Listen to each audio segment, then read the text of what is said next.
Subscribe now and press the bell icon. Never miss an update.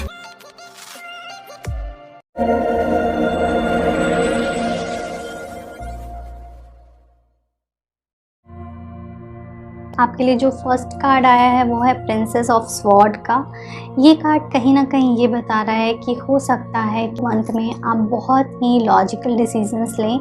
आप relationship में बहुत सफ़र कर रहे हो ऐसा लग रहा है, और हो सकता है आप कुछ ऐसे डिसीज़न लोगे जो आपको समझ में नहीं आएगा कि ये क्यों ले रही हूँ, बट हो सकता है सबकॉन्शियसली आपका दिल और दिमाग अब एक कंक्लूज़न चाहता है, कुछ चाहता है कि करेक्ट हो हो सकता है में आप बहुत ही लॉजिकल डिसीज़न लें अपने रिलेशनशिप को लेकर के। बट ये इसका मतलब ये नहीं है कि आप अपने रिलेशनशिप में अपने पार्टनर से प्यार नहीं करते, आप उनसे प्यार करते हैं, बट बहुत सी चीज़ों को कन्फ्रंट करेंगे जो करेक्ट नहीं चल रहा है आपके रिलेशनशिप में। ओके, वहीं दूसरी तरफ जो कार्ड है वो है टू ऑफ स्वॉर्ड का। हो सकता है बहुत टाइम से आप अपनी लाइफ में कुछ भी ऐसा बड़ा डिसीज़न नहीं ले रहे थे या लेने को डर रहे थे, आपको समझ में नहीं आ रहा था कि क्या ये डिसीज़न करेक्ट रहेगा। इसलिए ये टाइम में आप अपनी लाइफ में कुछ इम्पॉर्टेंट डिसीज़न ले सकते हैं और ये डिसीज़न लॉजिकल होंगे, प्रैक्टिकल होंगे। ओके, मुझे ऐसा लग रहा है कि हो सकता है इस सिचुएशन में आपकी कुछ ज़्यादा मदद नहीं करेगा कोई भी। आप हो सकता है आपके डिसीज़न के अगेंस्ट बहुत सारे लोग होंगे। अगर आप मैरिड हैं और आप शादी से निकलने का डिसीज़न ले रहे हैं तो हो सकता है आपको कोई सपोर्ट नहीं करेगा, बट अगर आप चाह रहे हैं तो आप ये कर सकते हैं। ऐसा हो सकता है आप में से कई डिवोर्स फाइल कर सकते हैं, या फिर अगर आपका डिवोर्स केस चल रहा है तो आप सेपरेट हो सकते हैं।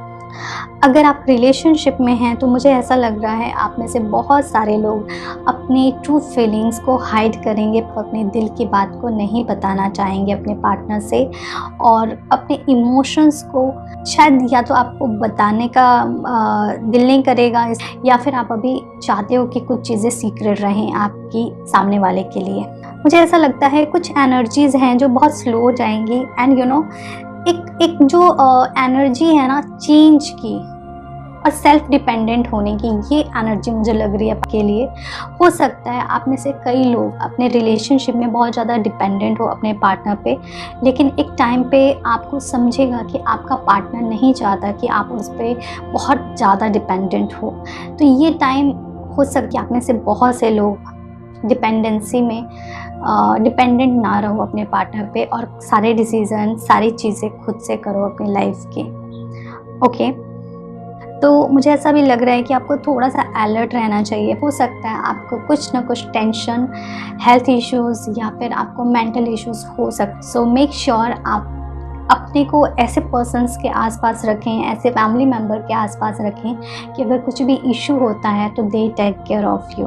ओके, सो ये बात है। मुझे ऐसा लगता है कुछ ऐसे डिसीज़न लेंगे जो आपको लॉन्ग रन में बहुत बेनिफिशियल रहेंगे। हो सकता है लोग आपको स्टार्टिंग में कुछ क्रिटिसाइज़ करें, लेकिन बाद में लोग आपकी रिस्पेक्ट करेंगे। ये रिलेशनशिप को लेकर के भी, अगर आप इस रिलेशनशिप में अगर कुछ प्रैक्टिकल डिसीज़न ले रहे हो आज, जो हो सकता है आपके पार्टनर आज अप्रिशिएट ना करें, but maybe after some time he will appreciate और she will appreciate your effort. Okay, आपको थोड़ा सा अपने नज़रिए को चेंज करने की ज़रूरत है। अगर आप किसी पर्सन पे ट्रस्ट करते हो तो ट्रस्ट करो, बट कहीं ना कहीं आपको एक थिक लाइन रखनी बहुत ज़रूरी है।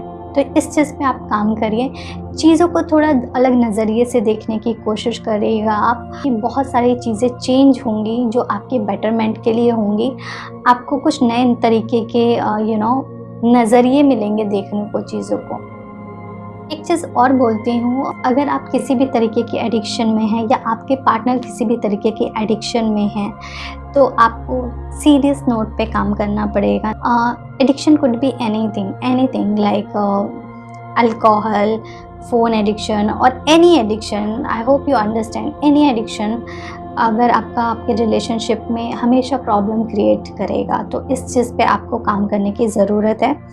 एंड जो भी अननेसेसरी बर्डन है आपकी लाइफ का, उसको आपको निकालने की बहुत ज़रूरत है, क्योंकि अगर आप नहीं उसको लाइट करोगे अपने बर्डन्स को अपनी लाइफ से, अपने रिलेशनशिप से, तो ये रिलेशनशिप को बहुत ही प्रॉब्लम क्रिएट करेगा।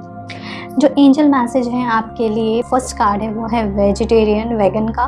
तो कोशिश करो, अगर आप वेजिटेरियन रह सकते हैं तो आप रहिए, नहीं तो आप कम से कम ग्रीन वेजिटेबल्स, फ्रूट्स ज़्यादा खाने की कोशिश करिए। जो नेक्स्ट कार्ड है वो है वर्कशॉप एंड सेमिनार का। सो ये कार्ड ये बता रहा है कि खुद को थोड़ा सा बिजी रखें, कुछ ऐसी जगह जाएं जहाँ पे कुछ नई लर्निंग हो, या फिर ये भी इस चीज़ को आप इस तरीके भी समझ सकते हैं कि अगर आपका रिलेशनशिप काफ़ी टॉक्सिक हो गया है और आपको समझ में नहीं आ रहा कि आपको इस रिलेशनशिप में क्या करना चाहिए, तो आप रिलेशनशिप काउंसलर से मिलें और अपने रिलेशनशिप पे काम करें। क्योंकि अगर आप चाहते हैं तो आपका रिलेशनशिप अभी भी वर्क किया जा सकता है, इस पे काम किया जा सकता है, और बट इसमें आपको किसी की मदद की ज़रूरत लगेगी।